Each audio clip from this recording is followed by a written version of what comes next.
बस में सफ़र करने वाले लोगों में आम तौर पर किसी को सीट देने का व्यवहार होता है, लेकिन ये तभी अच्छा लगता है जब आप खुद से सीट दें।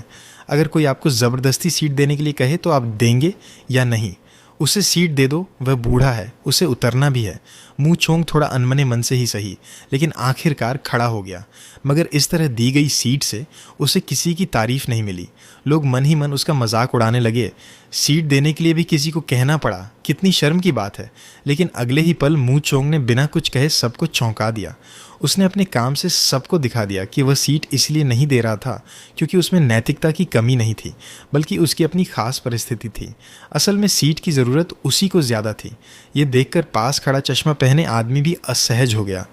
तुम अभी एक विकलांग व्यक्ति को सीट छोड़ने के लिए मजबूर कर रहे थे, क्या तुम्हें ज़रा भी शर्म नहीं आई? ज़रा रुकिए, कहानी आगे बढ़ती है। 1 मिनट के भीतर ही मेरे मन में उस चश्मे वाले आदमी के लिए सैकड़ों बार आलोचना पैदा हो गई। चोंग ने एक छोटी सी चाल से खुद को नैतिक रूप से सही साबित कर दिया और सबको भ्रमित कर दिया। लेकिन आगे की कहानी इस भ्रम को पूरी तरह तोड़ देती है। ये 2017 में रिलीज़ हुई जापानी फिल्म द थर्ड मर्डर की कहानी है।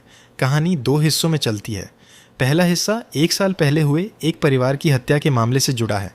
पत्रकार चोंग पीड़ितों के सामाजिक संबंधों की जांच करता है और समाज की कई सच्चाइयों को सामने लाता है।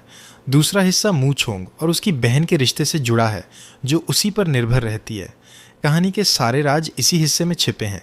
अंत में ये दोनों हिस्से एक साथ जुड़ते हैं और एक ऐसा सच सामने लाते हैं जो सोच को झकझोर देता है।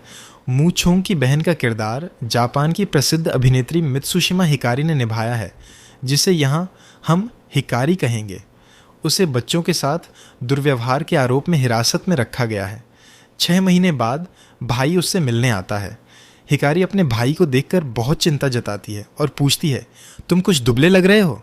लेकिन चोंग का चेहरा बिल्कुल शांत और भावहीन रहता है, जैसे उसे कोई खास फर्क नहीं पड़ रहा हो। 6 महीने बाद मिलने आने पर भी वह ठंडा व्यवहार करता है।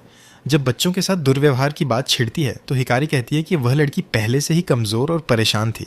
शायद उसके परिवार में भी समस्याएं थीं। तभी उसका वकील उसे रोक देता है क्योंकि वह उसे बचाने की कोशिश कर रहा होता है। हिकारी को लगता है कि उसके साथ अन्याय हुआ है। वह कहती है, मैंने बस बच्चे की ठीक से देखभाल नहीं की, इसलिए पुलिस ने मुझे पकड़ लिया। क्या ये सही है? फिर वह कहती है, मैं अभी कुछ नहीं कह सकती, लेकिन मुझे राज बहुत पसंद है। चोंग का चेहरा फिर भी बिना किसी भाव के रहता है, जिससे लगता है कि वह इन राजों के बारे में पहले से जानता है।